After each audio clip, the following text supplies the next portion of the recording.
네, 오늘 성경의 말씀은 아마 여러분들 잘 아시는 내용일 것입니다. 기독교뿐만이 아니라 이 본문은 유대교도 그렇고 이슬람교도 이 본문을 굉장히 중요하게 여기는 그런 본문이죠. 물론 이슬람교에서는 여기 이삭이 아니라 이스마엘을 바쳤다 이렇게 나와 있습니다. 여하튼 참 충격적인 사건, 우리가 한번 읽어만 봐도 결코 잊을 수 없는 이 사건, 아예 머리에 각인되지 않습니까? 어떻게 하나님께서 아들을 번제로 드리라고 말하고 그 아들을 번제로 드리려 할 때 하나님께서 그를 막으셨던 이 사건, 도대체 어떤 의미가 있을까?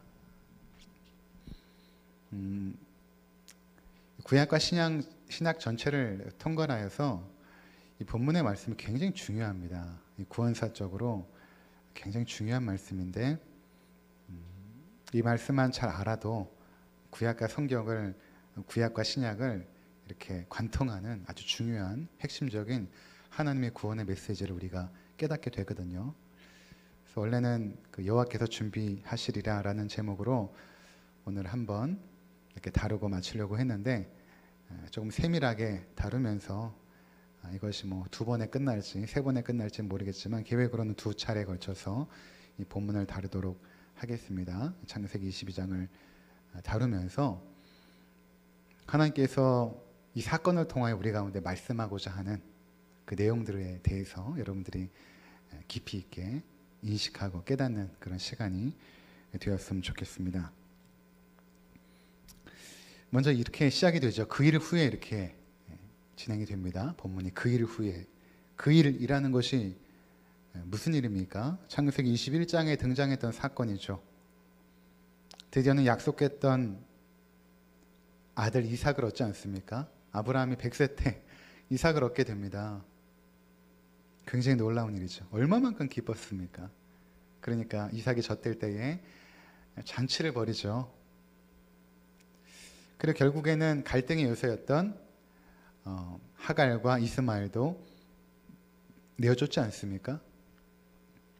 그래서 그들이 이제 다른 곳에 가서 거주하게 되고 이제 드디어는 사랑하는 아내 사라와 그리고 약속의 아들 이삭, 그리고 뭐 아브라함이 워낙 거부였으니까 수많은 종들과 함께 드디어는 모든 것들이 안정되고 평안한 상태로 있었던 것입니다.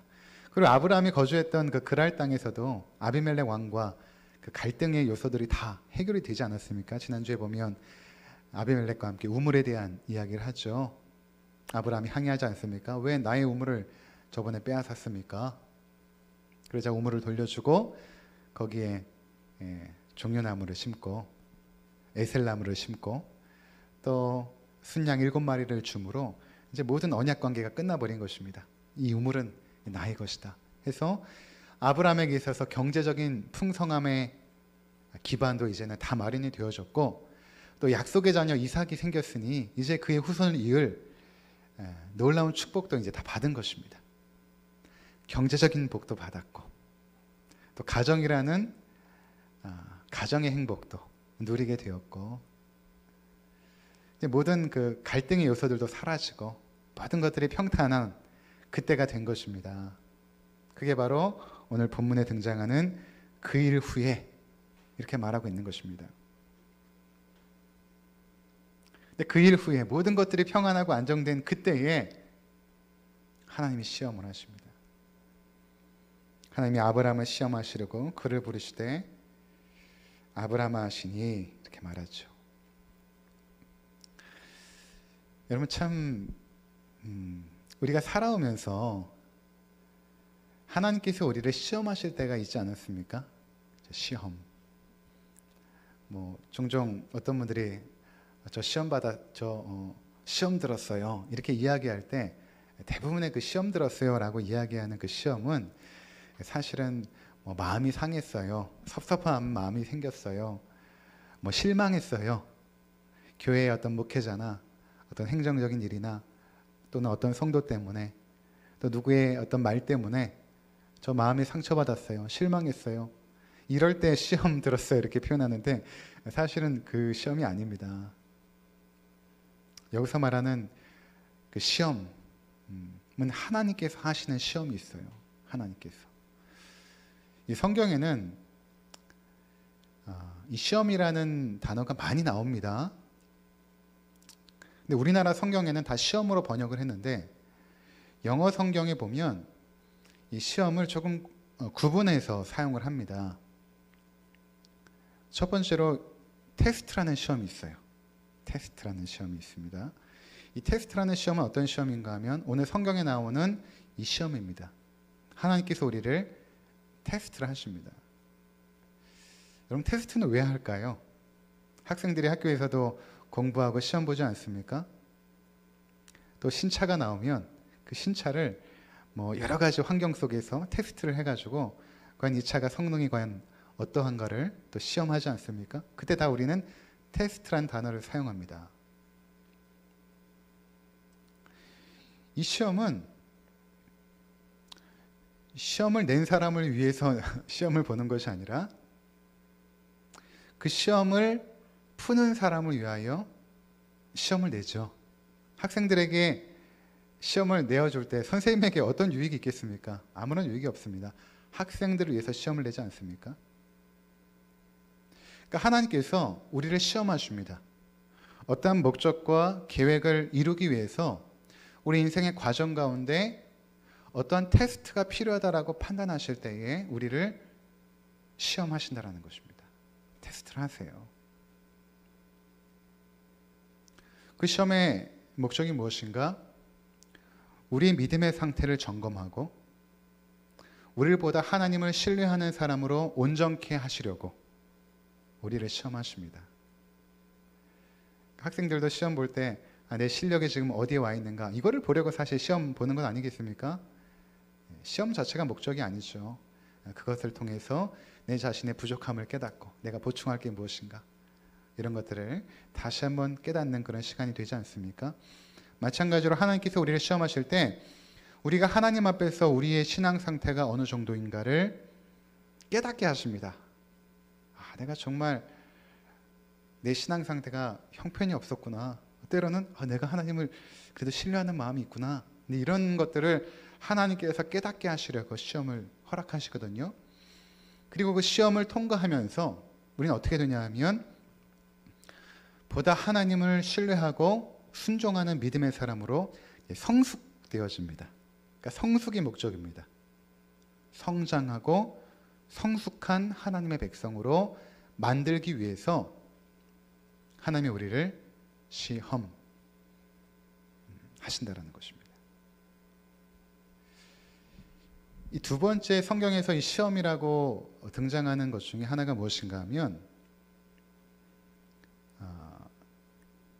유혹이라는 것이 있습니다. 영어 성경에는 temptation으로 번역한 이것도 우리나라 성경에는 시험으로 번역을 했죠. 이 temptation, 유혹이라는 시험은 어떤 시험인가 하면 마귀가 하는 시험입니다.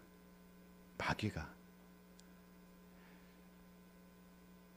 그러니까 이것을 시험이라고 표현하기보단 유혹이라고 말해야 맞는 것이죠. 그러니까 마귀가 예수님을 시험합니다. 마태복음에 보면 공생애를 시작하기 전에 마귀가 예수님을 시험하죠. 세 가지 시험하지 않습니까? 돌을 떡으로 만들어라. 이런 시험들, 성전 꼭대기에서 뛰어내려라. 나에게 절하라. 세 가지 시험하지 않습니까? 그것을 영어 성경에는 temptation이라는 유혹으로 번역했고 마귀는 이 시험을 통하여 우리를 하나님으로부터 단절시켜 놓으려고 시험을 합니다. 그러니까 여러분 사단이 우리를 시험할 때가 있습니다. 예수님도 시험하지 않습니까? 그러니까 사단도 우리를 시험해요. 우리를 유혹합니다.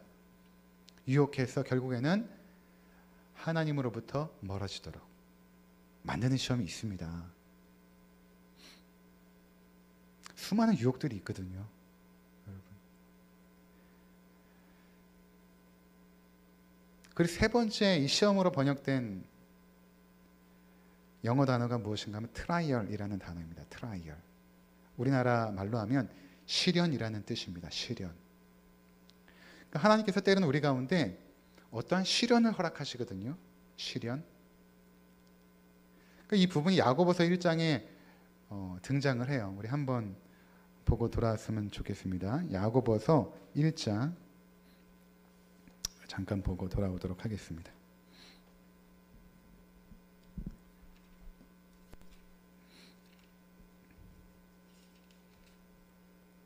신약성경 371쪽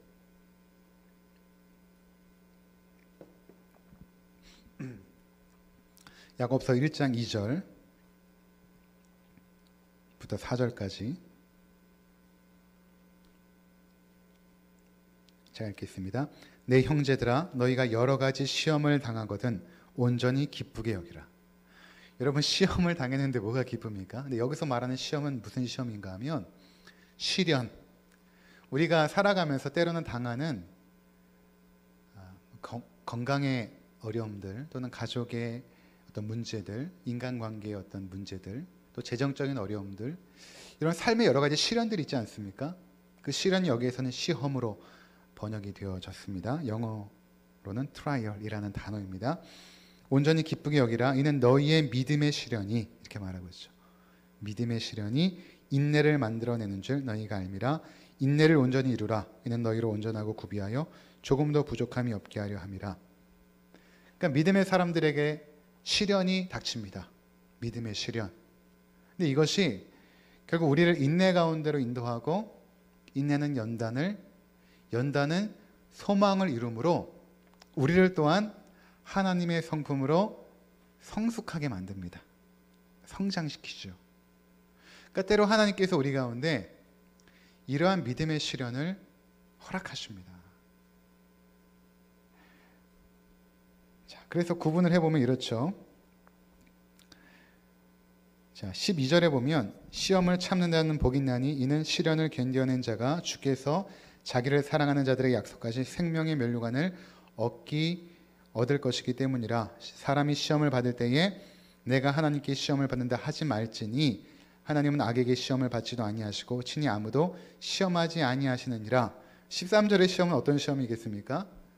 템테이션, 유혹이겠죠. 그러니까 하나님은 사단처럼 우리를 유혹하여 하나님으로부터 멀어지게 하진 않지만 우리 가운데 믿음의 시련을 주시기도 하시고 때로는 우리의 믿음을 달아보시는 테스트를 하시기도 한다라는 것입니다. 그래서 14절에 보면 오직 각 사람이 시험을 받는 것은 자기 욕심에 끌려 미혹됨이니 욕심이 잉태한 지 죄를 낳고 죄가 장성한 즉 사망을 낳느니라. 여기 나타난 이 시험도 마찬가지로 죄의 유혹을 언급하고 있는 것입니다. 이렇게 시험을 세 가지, 테스트와 믿음의 시련 그리고 유혹, 이 세 가지로 구분을 하여서 이해하면 될 것입니다. 이 세 가지가 우리 인생 가운데 계속 등장하는데 아브라함처럼 이제 뭔가 살만하다, 이제 모든 갈등의 요소가 없고 이제 모든 것이 살만하다 라고 한 순간에 때론 하나님께서 우리를 흔드십니다. 테스트를 하신다라는 것입니다. 아브라함이 받은 테스트는 무엇입니까? 2절에 보니까 내 아들 내 사랑하는 독자 이삭을 데리고 모리아 땅으로 가서 내가 내게 일러준 한 산 거기서 그를 번제로 드리라, 이렇게 말씀하죠. 여러분, 참 엄청난 시험 아닙니까? 아들을 번제로 드리라. 번제라는 것은 죽이고 태워드리는 제사를 말하거든요. 그 당시에 그 이방 종교에는 이러한 제사들이 있었습니다. 아브라함이 살던 시대에 이 근동 지방의 많은 그 신전들을 보면 그 신전 밑에 지금도 그 아기의 그 해골들이 이렇게 발굴이 되거든요. 발굴이 되고 있습니다. 그러니까 그 영아나 유아들을 신전의 제물로 드리는 일들이 많이 있었거든요. 근데 하나님은 인신제사를 받는 분이 아님에도 불구하고 굉장히 지금 이상한 시험을 지금 하고 있는 것입니다. 물론 다음 주에 언급이 되겠지만 이 시험에는 특별한 목적이 있습니다. 하여튼 아브라함이 이 시험 내용을 하나님으로부터 받았을 때는 굉장히 고통스러웠을 것입니다. 어떻게 내 사랑하는 아들, 하나밖에 없는 그 아들, 하나님께서 아브라함에게 그 아들이 어떠한 존재인가를 이렇게 말씀하시지 않습니까? 굉장히 무심하시죠. 하나님도 이렇게 말합니다. 2절에 보니까 내 아들, 여기서 끝나면 되는데 멈추지 않죠. 내 사랑하는 독자 이삭, 이렇게 말합니다. 아브라함의 이삭이 어떤 존재인지를 콕 짚어 말씀하고 있는 것입니다. 네 아들 있지 않느냐, 네가 정말 사랑하는 그 하나밖에 없는 그 아들, 그 아들을 나에게 번제로 드리라. 그것도 그 근방에도 번제단이 있었을 텐데 그렇지 않고 3일길이나 되는 길을 걸어가 가지고 모리아산까지 와서 그 모리아산에서 그 아들을 번제로 드리라, 이렇게 시험을 하십니다. 자, 성경에 보면 하나님께서 이렇게 그의 사랑하는 백성들을 시험하시는 장면들이 몇 구절 나오거든요. 한번 살펴보면 좋을 것 같습니다. 먼저 사사기 2장 22절을 한번 보겠습니다. 사사기 2장 22절.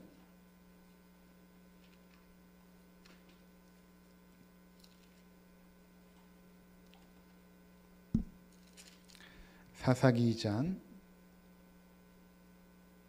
22절.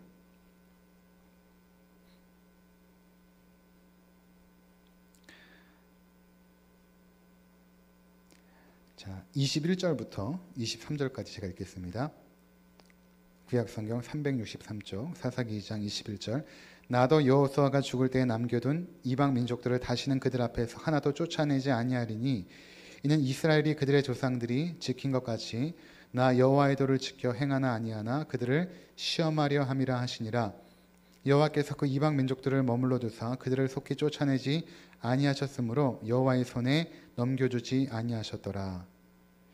어떤 장면이냐면 이제 이스라엘 백성이 출애굽하여서 가나안 땅에 들어갔는데 가나안 땅에 있는 모든 민족들을 다 진멸해야 되는데 그렇게 하지 못합니다. 그들이 하지 않기도 했고 또 하나님께서 그 이방 족속들을 남겨두기도 했습니다. 왜 남겨두었는가? 그 이유를 이렇게 말하고 있죠. 이는 이스라엘이 그들의 조상들이 지킨 것 같이 나 여호와의 도를 지켜 행하나 아니하나 그들을 시험하려 함이라 하시니라. 그러니까 그 이방 민족들을 그 곁에 두면서 정말 저들이 하나님을 예배하고 순종하는 삶을 살 것인가, 아니면 이방인의 삶의 방식을 따라 우상 숭배기로 나갈 것인가를 테스트하기 위해서 그들을 쫓아내지 않았다라는 것입니다.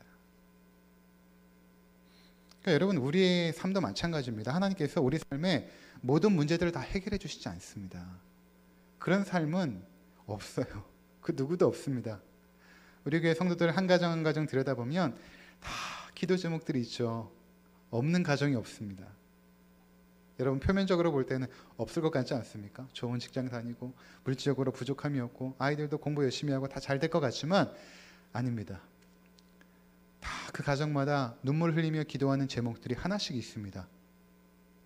그러니까 하나님께서 그러한 삶의 아픔과 역경들, 때로는 고난들을 우리 곁에 두시는 것입니다. 그러면서 너희가 정말로 하나님을 신뢰하고 믿고 의지하며 거룩하고 순종의 삶을 살 것인지, 아니면 그런 어려움에 굴복당하여 세상 사람들이 살아가는 삶의 방식으로 살아가게 될 것인지를 테스트하기 위해서 그러한 일들이 우리 가운데 있다라는 것입니다. 자, 여러분, 우리가 그 욥을 기억하지 않습니까? 욥이 얼마만큼 순전한 믿음의 사람이었습니까? 하나님도 그를 칭찬하죠. 근데 욥이 어느 시대의 사람이었는지 아는 사람은 별로 없습니다. 욥이 어느 시대의 사람이냐면 여러분, 노아 시대의 사람입니다. 굉장히 오래된, 우리는 욥기가 저 뒤에 있으니까 하나님께서 욥을 굉장히 칭찬하시죠. 저런 의인이 없다. 그러니까 사단이 와서 하나님, 한번 저 사람을 흔들어 보십시다. 제가 한번 흔들어 보겠습니다. 하나님께 허락을 받고 가서 욥을 시험합니다. 여러 가지 역경들과 아픔을 욥이 당하게 되지 않습니까? 그리고 나서 그런 시련과 그 아픔들을 겪은 욥이 하나님 앞에 이런 고백을 합니다. 욥기 23장 10절입니다. 우리 잠깐 보겠습니다. 욥기 23장 10절.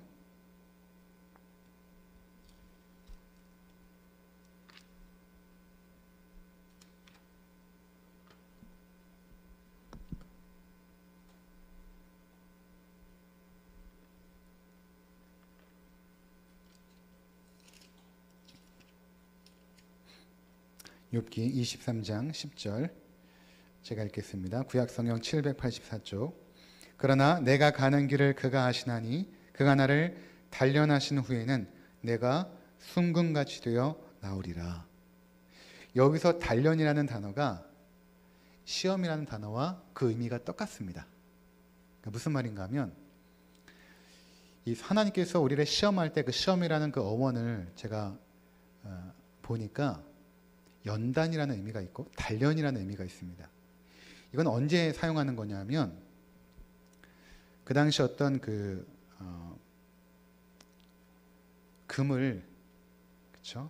순수한 금을 추출해낼 때 연단하지 않습니까? 그렇죠?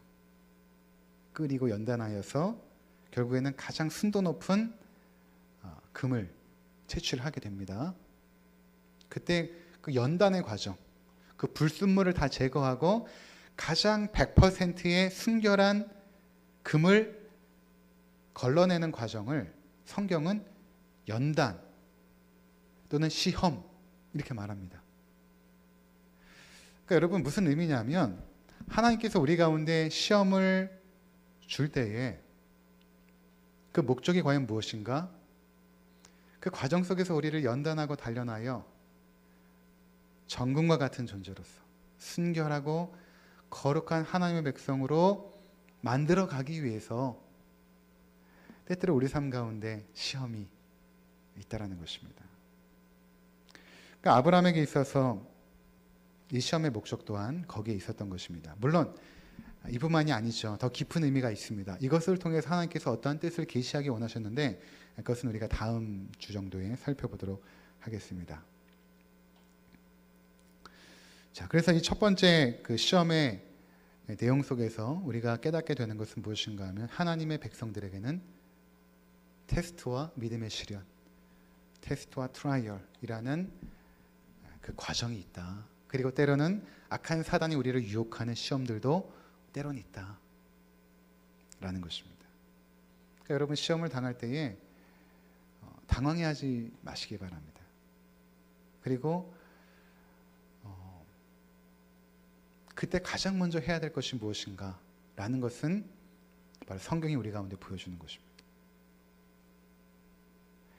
자, 이 다음 장면을 보면 아브라함이 어떻게 하냐면 이 시험 속에서 아침에 일찍 일어나죠. 3절에 아브라함이 아침에 일찍 일어나 나귀 안장을 지고 두 종과 그의 아들 이삭을 데리고 번제에 쓸 나무를 쪼개어 가지고 떠나 하나님이 자기의 일러주신 곳으로 가더니, 여러분 아침에 일찍 일어납니다. 무슨 말입니까? 하나님의 시험 가운데서 하나님이 보고자 하는 것은 순종이거든요. 결국에는. 그리고 순종을 통하여 하나님에 대한 신뢰가 아주 급속하게 그리고 굉장히 풍성하게 자랍니다. 그 순종을 통해서. 근데 하나님께서 그 순종을 보고 싶었던 것입니다. 근데 이러한 아브라함의 순종이 그냥 형성된 것이 아니죠. 창세기 12장에 부름을 받고 21장까지 오는 동안 그가 얼마만큼 흔들렸습니까? 그렇죠. 아내를 누이라고 거짓말을 하고 그랬던 아브라함 아닙니까? 그리고 아들 이삭을 주겠다고 약속하셨는데 하나님께서 몇 번 약속하셨습니까? 그럼에도 불구하고 하갈을 첩으로 얻어가지고 이스마엘을 낳고 가정의 불화를 싹트게 되고 어려운 일이 생기면 애굽으로 도망가 버리고, 근데 그 가정 가운데 하나님의 은혜를 경험하고 하나님의 신실하심을 그가 체험한 것입니다. 특별히 아들을 받고 나서 하나님 정말 살아계시는구나, 하나님은 정말 신뢰할 만한 분이구나 라는 하나님의 신실하심에 대한 믿음의 확신이 생긴 것입니다. 그러자마자 그가 22장에 이러한 시험이 그에게 다가왔을 때 그 다음날 아침에 일어나서 하나님께 즉각적으로 순종하는 믿음의 반응을 보이고 있는 것입니다. 사실 하나님께서 이때까지 기다리셔서 무언가 그의 뜻을 아브라함에게 보여주고자 했던 것이죠. 아침에 일찍 일어납니다. 그가 무엇을 합니까? 집에 종들이 얼마나 많이 있습니까? 근데 홀로 나가서 나무를 가져다가 장작을 패고 아들을 태워 죽일 그 번제단을 스스로 만들기 시작합니다. 그렇죠? 번제에 쓸 나무를 쪼개어 가지고 그리고 2명의 종들과 함께 이삭을 데리고 하나님께서 지시한 그 산으로 터벅터벅 한 걸음 한 걸음 가기 시작한 것입니다. 4절에 보니까 제3일에 아브라함이 눈을 들어 그곳을 멀리 바라본지라. 자, 아브라함이 바라본 이 모리아산, 여기까지 보면 굉장히 독특한 시험 내용이죠. 첫 번째로 아들을 번제로 드리라. 두 번째로는 모리아산까지 걸어가야 된다. 3일 동안. 그렇지 않습니까? 이런 아주 독특한 내용. 과연 하나님께서는 무엇을 아브라함을 통하여 이루고자 하시는 것인가? 라는 것입니다. 근데 여러분, 자, 이 시험을 통해서 우리가 배워야 될 것 중에 하나가 무엇인가? 여기까지 말씀드리고 마무리를 지려고 하는데 5절에 보니까 이에 아브라함이 종들에게 이르되 너희는 나귀와 함께 여기서 기다리라. 내가 아이와 함께 저기 가서 예배하고 우리가 너희에게로 돌아오리라 하고. 드디어는 모리아산에 다 온 것입니다. 여러분, 3일 길을 가는 동안 아브라함의 마음이 어땠을까요? 아들을 죽이러 가는 그 3일 길 동안 저는 아마 아브라함이 아무 말도 못했을 것이라고 생각을 합니다. 아들하고 별다른 대화 내용이 없어요. 이 뒤에 대화 내용이 나타나긴 하는데 그 전까지는 대화 내용이 없어요.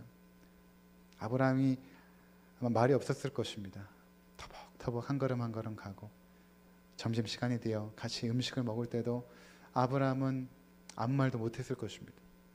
이삭도 뭔가 분위기가 이상한 것이죠.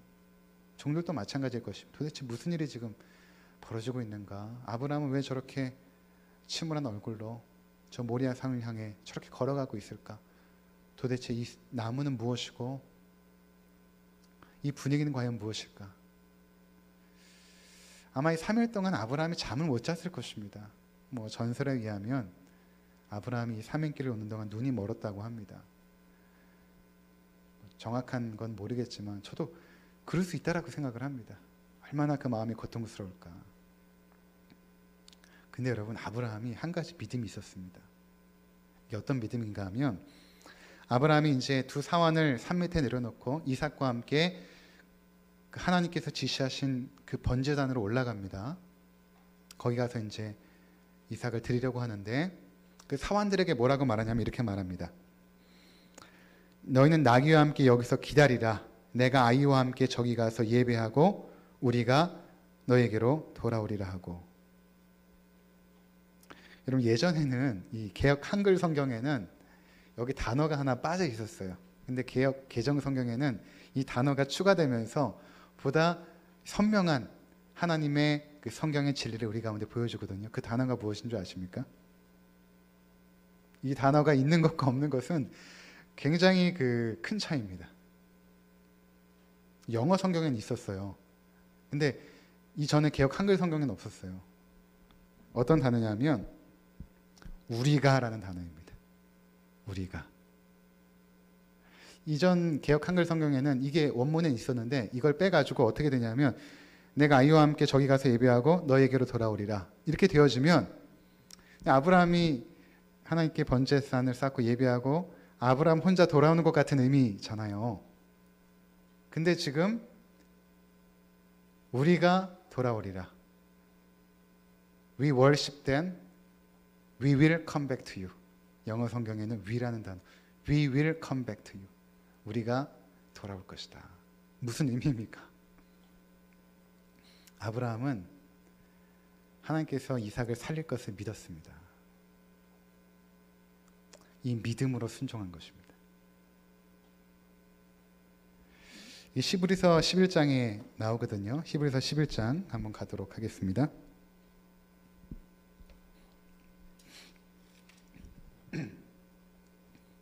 히브리서 11장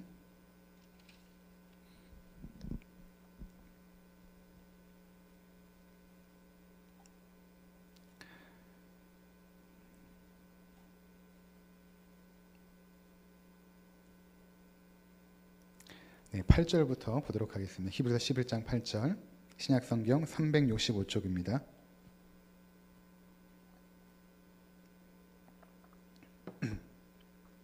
믿음으로 아브라함은 부르심을 받았을 때 순종하여 장래 유업으로 받을 땅에 나아갈새 갈 바를 알지 못하고 나아갔으며, 믿음으로 그가 이방의 땅에 있는 것 같이 약속의 땅에 거류하며 동일한 약속을 유업으로 받은 이삭 및 야곱과 더불어 장막에 거하였으니 이는 그가 하나님이 계획하시고 지으실 터가 있는 성을 바랐음이라. 믿음으로 사라 자신도 나이가 많아 단산하였으나 잉태할 수 있는 힘을 얻었으니 이는 약속하신 이를 미쁘신 줄 알았음이라.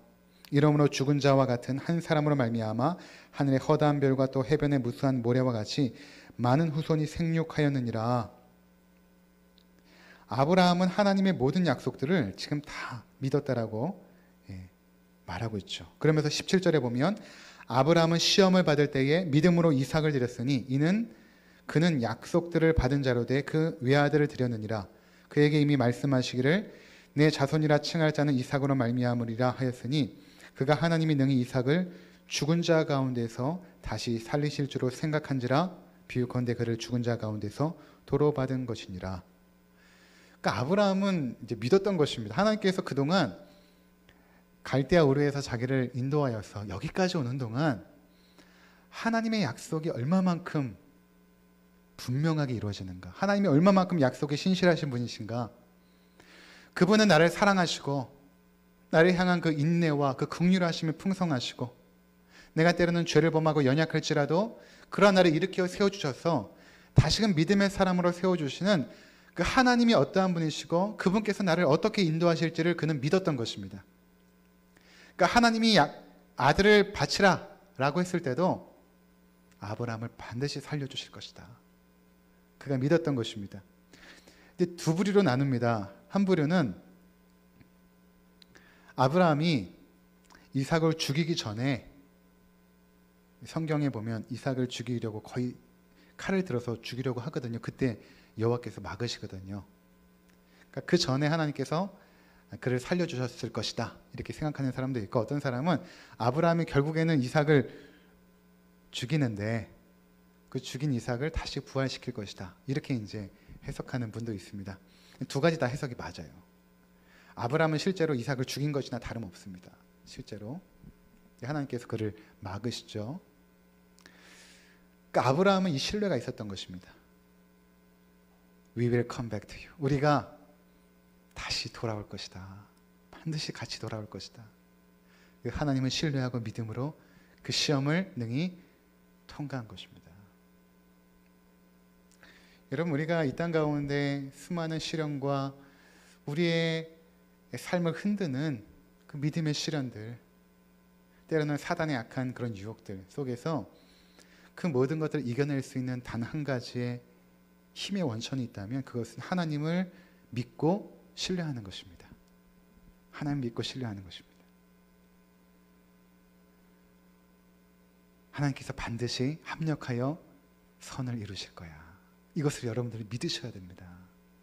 지금은 비록 우리 가정이 이렇게 어렵고 힘들지만 하나님은 반드시 축복을 주실 거야. 반드시 우리 가정을 하나님의 복의 근원으로 삼으실 거야 라는 것을 여러분들이 굳건하게 믿어야 됩니다. 그렇지 않으면 우리가 시험 속에서, 이 믿음의 시련 속에서 다 넘어지고 우울감에 빠지고 좌절하고 하나님 원망하고 그렇게 되거든요. 근데 여러분, 아브라함은 어떻습니까? 하나님 믿었던 것입니다. 이 믿음이 그냥 생긴 게 아니라고 말씀을 드렸죠. 그의 여기까지 오는 동안 75세 때 부름을 받아서 여기까지 오는 동안 지금 이삭이 그 번제단에 쓸 나무를 지을 정도면 한 13세, 14세 정도 되었을 것이라고 추측을 하는데 아브라함의 나이가 한 113세에서 115세 정도 되는 나이 아닙니까? 75세 때부터 여기까지 오는 동안 하나님의 놀라운 은혜를 경험한 것입니다. 하나님이 얼마만큼 신실한 분이신가. 내가 그분을 얼마만큼 믿을 수 있는 분인가? 하나님 나에게 어떠한 은혜와 축복을 주셨는가를 그는 체험했던 것이죠. 그러기에 그 믿음의 순종함 속에서 하나님을 기대하고 소망했던 것입니다. 그리고 기대 이상으로 채워주시는 그 하나님의 능력을 그는 경험하게 됩니다. 사랑하는 성도 여러분, 지금 여러분들은 어떠한 시험들을 통과하고 있습니까? 하나님을 신뢰하시기 바랍니다. 하나님께서 그 여러분의 시험을 통하여 여러분을 하나님의 사람들로 정금과 같이 나오게 하실 것입니다. 여러분의 안에 있는 모든 불순물들, 내가 하나님을 신뢰하지 못했던 불순물들, 세상적인 가치관과 삶의 방식으로 살았던 그 모든 것들을 다 이제 떨궈내고 담백하고 순결한 거룩한 믿음의 사람으로 우리를 정금처럼 단련하신 후에 하나님의 거룩한 백성으로 세워지는 그 역사를 지금 하나님께서 우리 삶 가운데 일으키고 있다라는 것입니다. 그리고 여러분, 평탄한 삶을 지금 살고 계십니까? 모든 것들이 다 은혜 가운데서 여러분들이 기도하고 소망했던 대로 진행이 되고 있습니까? 그렇다면 여러분, 시험이 없다고, 시간이 없다고 안심하시면 안 되고, 지금 해야 될 것은 무엇인가 하면 영적으로 무장하는 일입니다. 이 영적인 무장은 날마다 삶 속에서 이루어져야 될 아주 중요한 훈련입니다. 이 훈련이 잘 돼 있어야 시험이 오면 감당을 하거든요. 그러니까 여러분, 평상시에 운동하고 또 평상시에 경건의 훈련들을 잘했던 사람은 건강에 문제가 와도 잘 대처할 수 있습니다. 그리고 늘 기도하고 말씀 가운데 깨어있는 사람은 시험이 와도 그 시험을 넉넉하게 이겨나가요. 근데 대부분 넘어지고 좌절하고 하는 사람들은 어떤 사람들이냐면 평상시에 그 믿음의 훈련이 안 돼 있는 분들이 힘들어요. 그러니까 여러분들이 지금부터라도 새벽 6시에 일어나셔서 함께 기도하시길 바랍니다. 새벽 기도 동참하시고 같이 기도하시고 또 새벽 기도 끝나면 운동도 하시고 하시면서 영육 간의 강건함을 늘 유지해야 됩니다. 그렇지 않으면 건강에 문제가 오거나 영적인 시련 속에서 흔들리고 좌절하여 넘어질 수밖에 없거든요. 바라기는 우리 모든 성도님들 믿음의 시련을 하나님을 믿고 신뢰하고 의지함으로 이겨나가시고 이 이후에 더욱더 아름다운 하나님의 사람으로 온전케 되는 그 축복 가운데 거하시는 우리 귀한 성도님들 되시기를 주의 이름으로 축원을 드립니다. 기도하겠습니다.